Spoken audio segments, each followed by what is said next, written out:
las pocas zonas que se han podido salvar en Melilla en los últimos 15 años de la especulación se encuentra la antigua granja agrícola del Estado. La existencia de la antigua granja agrícola se encuentra amenazada en la actualidad por el cemento y una administración poco sensible por los temas medioambientales. Desde su creación, en los años 20 a nuestros días, la granja agrícola ha sido una generadora fuente de vida, de trabajo y de experiencia. En la actualidad, muy pocos parecen valorar la importancia de su permanencia como zona natural. Hagamos un repaso de su historia, su estado actual y sus posibles usos.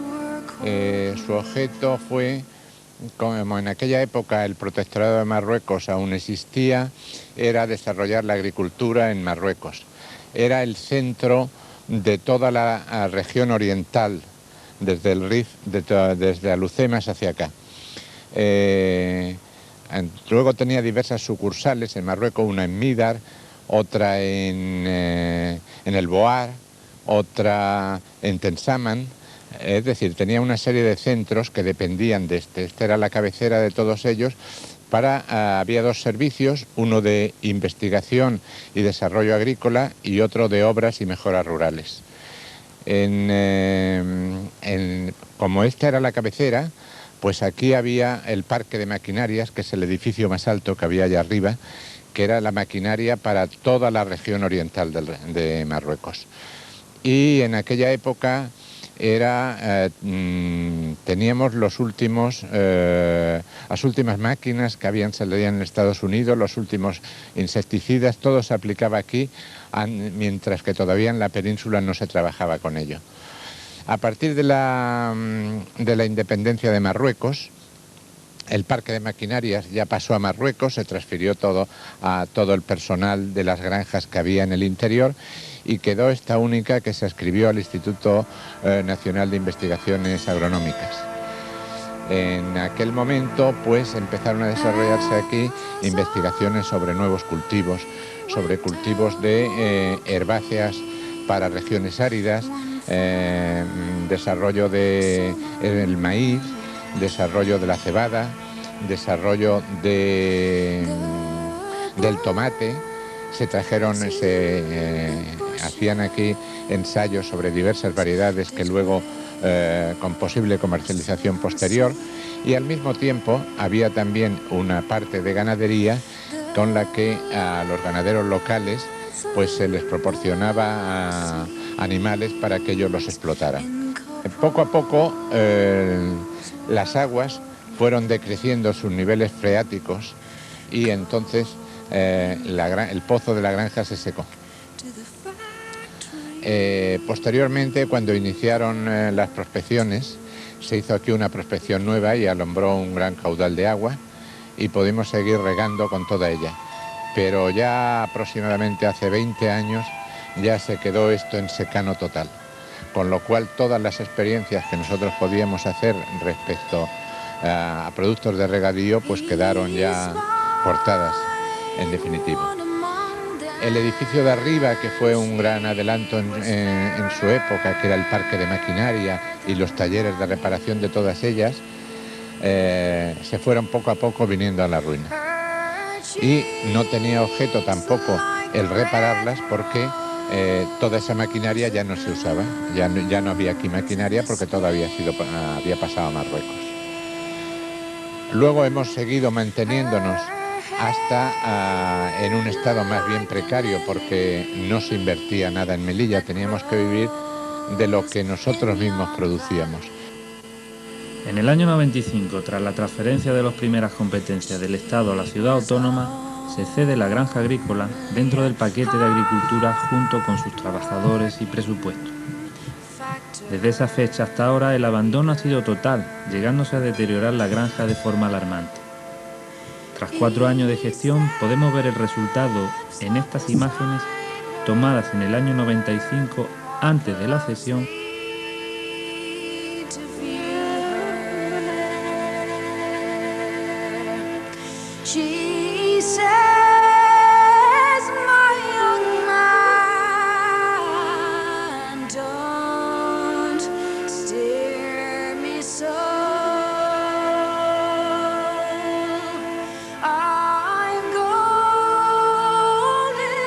Y esta es la imagen en la actualidad en la que podemos comparar la diferencia.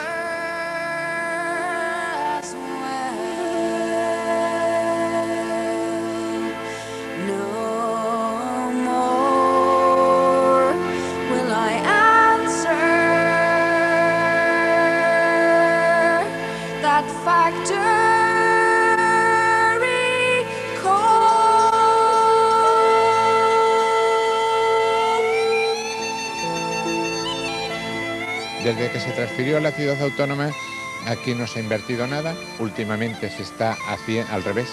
Se llevaron el personal que había, con lo cual todo ha ido deteriorándose poco a poco. Los proyectos no están muy definidos sobre lo que se va a hacer. Yo he ofrecido mi colaboración desinteresada a los sucesivos gobiernos que han ido pasando por el ayuntamiento y todo han sido buenas palabras, pero nadie me ha consultado nada. Conozco cada metro cuadrado de la granja. A los mismos que están construyendo el cercamiento actual, les advertí sobre un posible peligro de inundación. Y efectivamente, en estas 4 gotas de agua que han caído, la parte baja se inundó totalmente y se convirtió en un lago. La situación de abandono fue degradando poco a poco este espacio natural. La basura se hizo reina de la granja. Se construyó un aparcamiento en su tierra de labor. Se maltrataron sus árboles y se vertieron escombros. Desde entonces nunca tuvo una limpieza.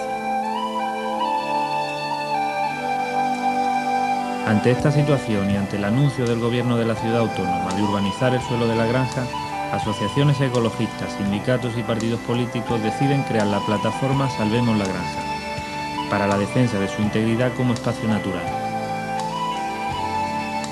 Empezamos a preocuparnos por la zona de la granja agrícola y nos planteamos darle una salida a esa zona que no fuera la especulación urbanística o la urbanización en sí.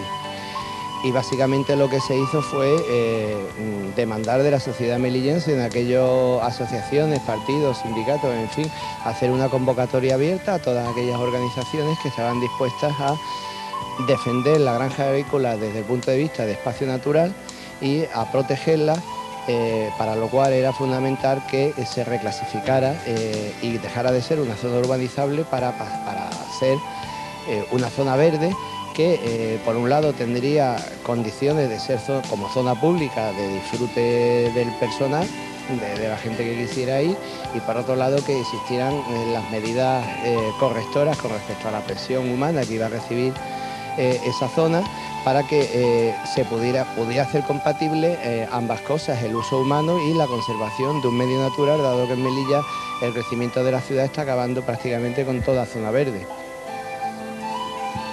Tras las movilizaciones y un cambio de gobierno, se da marcha atrás en los proyectos de urbanización, anunciándose posteriormente un proyecto multimillonario muy alejado de las posiciones ecologistas.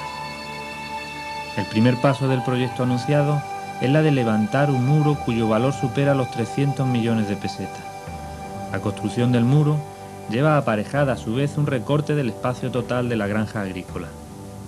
Durante la construcción del muro, se acelera el deterioro y sus consecuencias son bien visibles. Apelmazamiento del terreno, escombros, cemento, olivos cortados, algarrobos destrozados por las máquinas, pantalla de cipreses arrancadas y un largo etcétera que hacen dudar de la ocasión del proyecto. ¿No hubiera sido mejor limpiar la basura, reforestar el terreno, conservar las instalaciones ya construidas? ¿No hubiera sido más económico y más rápido otro tipo de proyectos? Sobre qué hacer sobre la granja, a mí particularmente me parece, tengo entendido, porque tampoco he visto el plan, la construcción de un gran lago, lo cual a mí me parece una aberración. Esto habría que mantenerlo como un terreno natural. Creo que aquí no se debe meter cemento para nada, que solo deben ser especies arbóreas y algunos arbustivas que le den un poco de color, y tiene que ser un proyecto a largo plazo. No se puede, hoy día todo el mundo le gusta construir catedrales, que de pronto esté todo hecho. No puede ser en agricultura.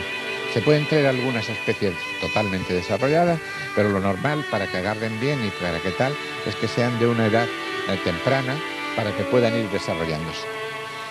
El meter aquí cemento, el meter parques deportivos, el meter, como pretendían algunas zonas, para celebrar determinadas fiestas por parte de la ciudad autónoma, todo eso me parecen a mí locuras.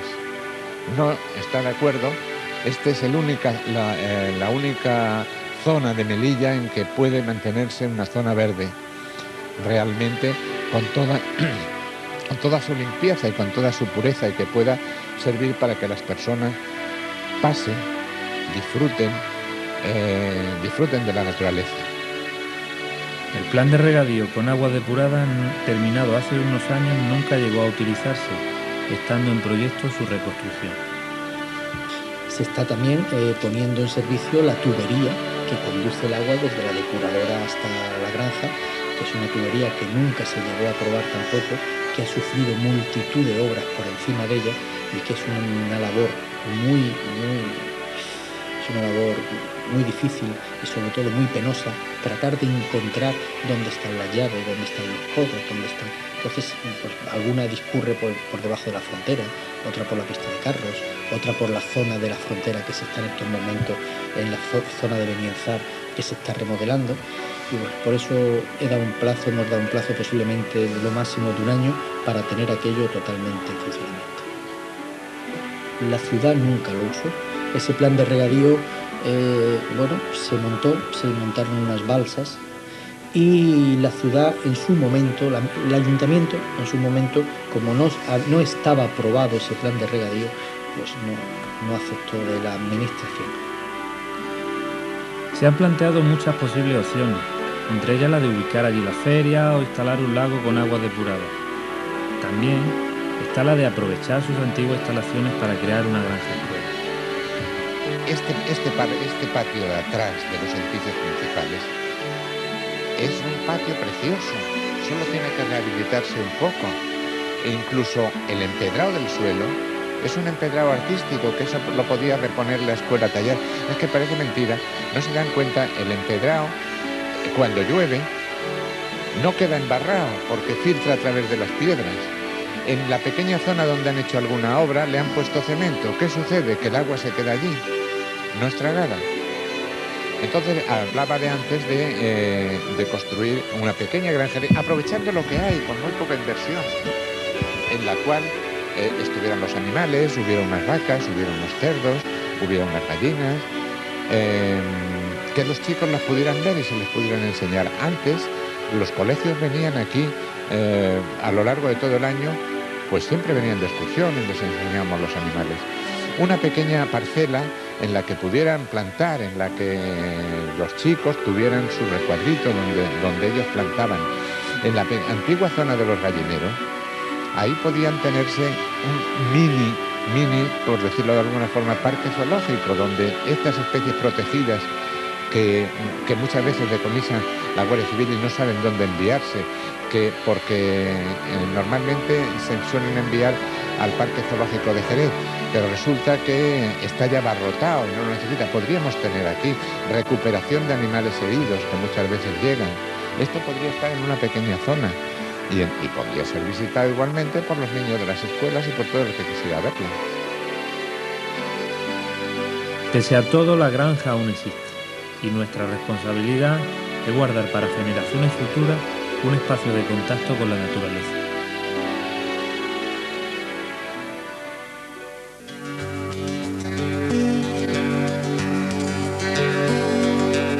Aunque desde su creación la Guardia Civil tiene encomendada la misión de hacer cumplir la legislación relativa al entorno rural, no cuenta sin embargo con un servicio especializado en esta materia hasta 1988.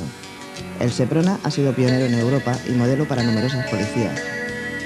Los componentes del Seprona, que se hallan repartidos por toda la geografía española, están organizados en equipos y patrullas desplegados en todas las provincias. La imagen de sus patrullas es ya clásica en algunos lugares, siendo reclamados para la recogida de muestras de vertidos por toda clase de instituciones y organizaciones ecológicas. Actualmente se está potenciando este servicio con la dotación de mayores medios de todo tipo y con la creación de destacamentos en los parques naturales. Nuestra ciudad posee un equipo de protección a la naturaleza, dependiente de la Comandancia de Melilla, que cuenta con personal, vehículos y recursos para hacer su labor. Entre sus principales misiones están la de comprobar el estado de conservación y los recursos hidráulicos, geológicos y forestales, impidiendo cualquier contaminación, agresión o aprovechamiento abusivo. Colaborar en la prevención de incendios forestales y proteger el medio ambiente atmosférico, vigilando su grado de contaminación. Colaborar con las autoridades y organismos correspondientes para planificar y ejecutar una política eficaz en esta materia. Realizar acciones tendentes a favorecer el normal desarrollo de la flora y fauna, particularmente de las especies protegidas, y en definitiva la de contribuir a la conservación y mejora del medio ambiente en general. El SEPRONA actúa de oficio o a través de denuncia a instancias de un particular o institución. Si tenemos constancia de algún atentado a la naturaleza, podemos presentar una denuncia ante el SEPRONA. Presentar una denuncia es algo más sencillo de lo que algunos creen. Conviene hacerlo por escrito y por duplicado, en la Comandancia de la Guardia Civil o Delegación del Gobierno a la atención del equipo de protección a la naturaleza. Se pueden aportar pruebas y debe explicarse lo más detalladamente posible. En el caso de una denuncia, el denunciante no entra a formar parte del procedimiento y su anonimato debe ser garantizado. La denuncia es gratuita y las investigaciones corren a cargo del SEPRONA. Si el atentado es grave o lo comete alguna institución pública, también podemos ponerlo en conocimiento de los medios de comunicación para forzar la situación y apoyar la denuncia socialmente. También es conveniente seguir el trámite de la denuncia para asegurarnos que se tramita y ejecuta la sanción. Si bien en Melilla la labor del equipo de protección a la naturaleza da resultados en la defensa del medio ambiente cuando los atentados son cometidos por particulares, lo cierto es que cuando el atentado al medio ambiente lo comete una institución pública, su labor es más que incierta, ya que por lo general la denuncia acaba archivada o simplemente no se denuncia. Abramos bien los ojos, echemos un vistazo a nuestro entorno y no consintamos las acciones ilegales, poniéndolas en conocimiento del SEPRONA. Así ayudaremos a la labor de estos hombres en la aplicación correcta de la normativa medioambiental.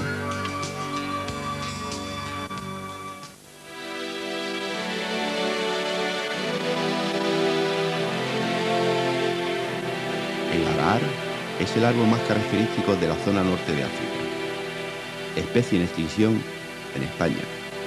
Apenas queda algunos reductos en los campos de Cartagena y algunos ejemplares sueltos en el coto de Doñana. El nombre de araar proviene del árabe, utilizándose también otras denominaciones como ciprés ramoso, tuya de África, ciprés de Cartagena, árbol de la sandaraca, pero su nombre científico es el Tetraclini articulata. Es una especie muy de luz, de temperamento robusto, de tronco recto y corteza gris clara con denso estriado longitudinal. Copa clara que deja pasar toda la luz. Es una especie muy longeva y de crecimiento algo más rápido al de las sabinas y enebros. Proporciona una resina blanca llamada sandaraca, utilizada en barnices y en farmacia. Su madera es dura, resistente e imbrutecible, haciéndola casi indestructible. Aparece en todo el norte de África. Es de mención, por ser cercano a Melilla, el bosque de Taforal, cercano a la zona de Bercán, donde existen muchas miles de hectáreas de esta especie formando bosque.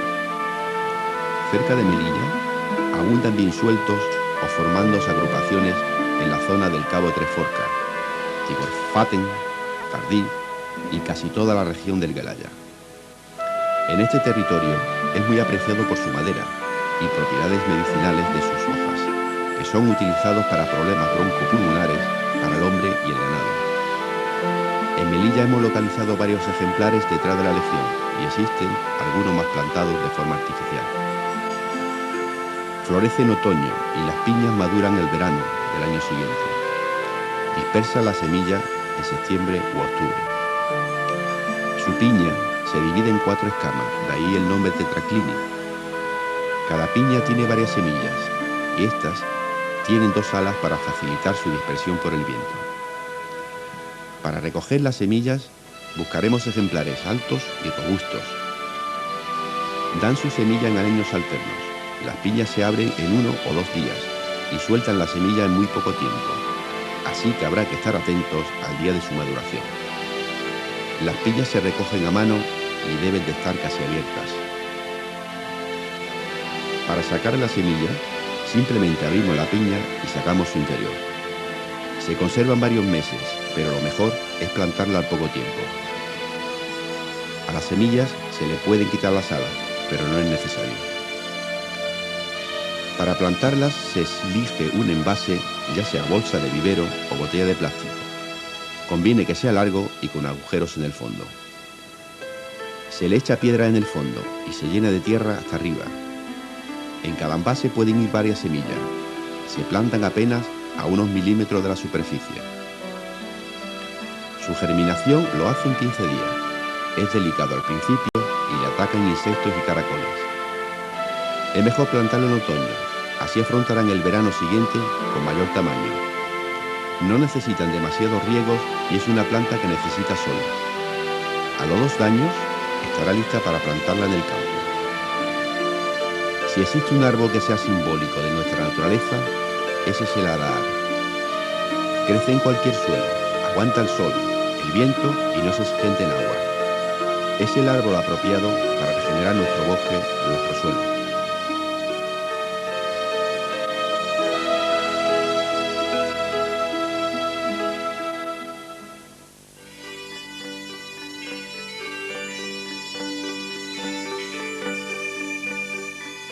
En los últimos 10 años, en nuestra ciudad se han ideado e incluso realizado grandes proyectos de edificaciones e infraestructuras, en la mayoría de las ocasiones sin tener en cuenta el limitado espacio que poseemos. Esos proyectos siempre han sido a costa del entorno natural, ya sea del litoral, de la superficie verde o del espacio aéreo. Si en otros lugares de crecimiento de las ciudades es adaptable a su geografía, en Melilla la geografía limita la expansión de la ciudad y los criterios de ocupación de superficie deben ser pensados en una relación de utilidad y ocupación, donde se le incluya la variable ambiental y la variable espacio. Aparatosos y megalómanos proyectos que en épocas electorales surgen como hongos, tienen todos unos elementos comunes: dudosa utilidad, perjuicio al entorno, constructoras multinacionales y presupuestos millonarios. Los ciudadanos se sienten atraídos por el anuncio de estos proyectos sin pararse a pensar en su utilidad. Si en proyectos ejecutados como el edificio Quinto Centenario analizáramos sus pros y sus contras, su impacto ambiental y paisajístico, su presupuesto y su utilidad, inclinaríamos la balanza a un resultado negativo. Proyectos por ejecutar como la autopista de la Cañada al Real, que pasará por espacios sin urbanizar, cederá una vez más a los coches el espacio que deberían ser para las personas. Seamos críticos con proyectos tan solo ideados y analicemos también sus pros y sus contras. Existen proyectos en realización como el embalse de las Adelfas o el muro de la Granja, y otros como campos de golf, minipuertos, desaladora, carretera de ronda, proyecto de litoral, ampliación del aeropuerto, que están todavía en proyecto. Pero si todo este tipo de proyectos acaban triunfando a lo largo de los años, el espacio quedará tan reducido que un simple paseo andando o en bicicleta tenga que ser planificado sobre un mapa.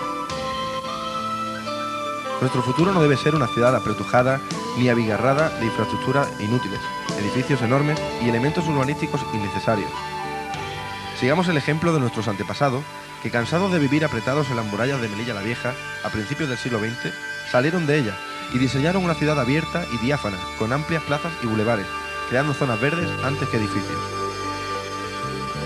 Tenemos que disociar las grandes construcciones del progreso y sopesar los perjuicios y beneficios antes de iniciar un gran proyecto que pueda hipotecar nuestro futuro.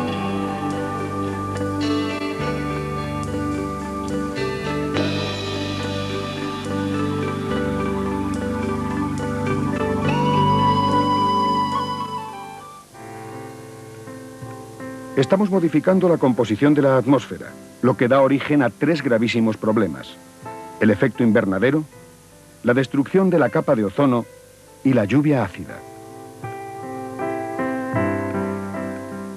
El llamado efecto invernadero se produce por la utilización de combustibles fósiles, carbón, petróleo y gas natural, que producen grandes cantidades de dióxido de carbono, CO2, y de otros gases. Su acumulación forma una barrera térmica que impide la salida del calor de la Tierra. Si las previsiones se cumplen, se producirá un aumento de la temperatura de la Tierra, subirá el nivel del mar, se modificarán las regiones costeras y se producirán alteraciones de los vientos, las lluvias y los climas. Sus efectos en los ecosistemas, en la agricultura y la ganadería son hoy impredecibles, pero en cualquier caso serían social y ecológicamente devastadores. Algunos países, como la República de las Maldivas, se harían inhabitables, y los millones de personas que hoy habitan en los grandes deltas tendrían que ser desplazadas.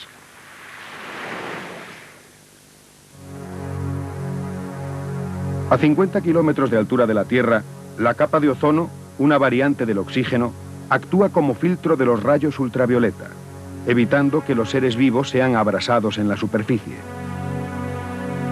Unas sustancias muy extendidas en la industria y en el consumo diario, los CFCs, que se encuentran en aerosoles, lacas, insecticidas, frigoríficos, extintores y acondicionadores de aire, entre otros productos, al ser liberados, ascienden hasta las capas altas de la atmósfera y destruyen el ozono. Cada molécula de CFC puede destruir 100.000 moléculas de ozono durante su largo ciclo de vida. En la escasez de ozono está el origen de la disminución de cosechas y la aparición o masificación de enfermedades poco comunes en algunas regiones del sur del planeta, como el cáncer de piel o ciertas afecciones graves de la vista.